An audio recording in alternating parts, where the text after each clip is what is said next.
fact, if you leave the establishing of the budget up to Andrew and me, we could take care of it real quick, and we'd be on the way to a 300-ship Navy.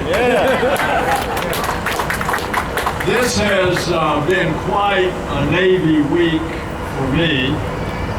I have spent the first 2 days of the week on the aircraft carrier, the George H.W. Bush, 106 nautical miles off the coast of Florida. Spent the time with the two-star Admiral Aquilino. And I can tell you what a sense of pride you have when you see 5,000 young Americans that are so dedicated in establishing and projecting the national security interests of this country. The only regret that I had on the carrier was that as I visited with those young pilots, men and women, by the way, I wanted to climb in that back seat of that F-18 so bad.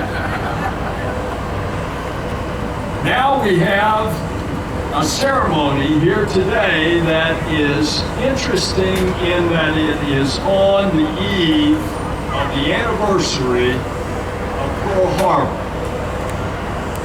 And that's part of the reason for this amphibious ready group to be here in Jacksonville, transferred from another location.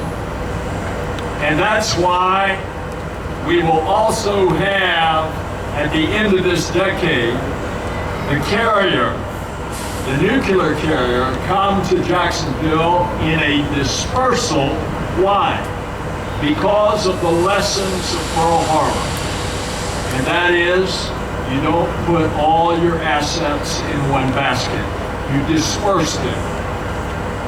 And thus, as has been stated, but underscore that we must give credit to Governor Ray Mabus, the Secretary of the Navy, who made this personal decision that until we get the carrier at the end of the decade, a carrier of which the long lead items have already been done, including the dredging of the harbor and 1.5 miles out in the ocean, down to a depth of 55 feet to handle the nuclear carrier.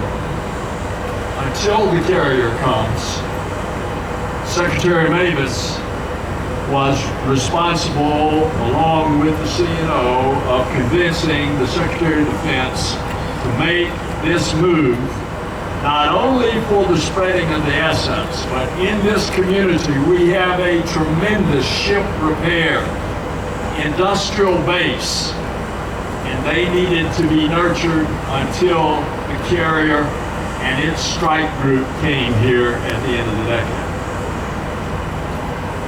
In the meantime, this 3-ship amphibious ready group, complemented with additional Marines, it will have a $75 million impact on this community.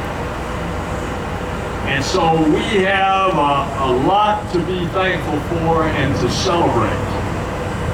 But the greatest thing that we can celebrate is to appreciate those who wear the uniform of this country to protect our national security.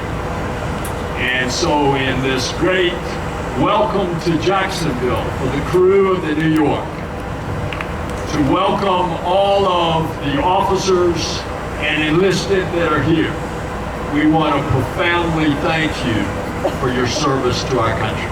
God bless you.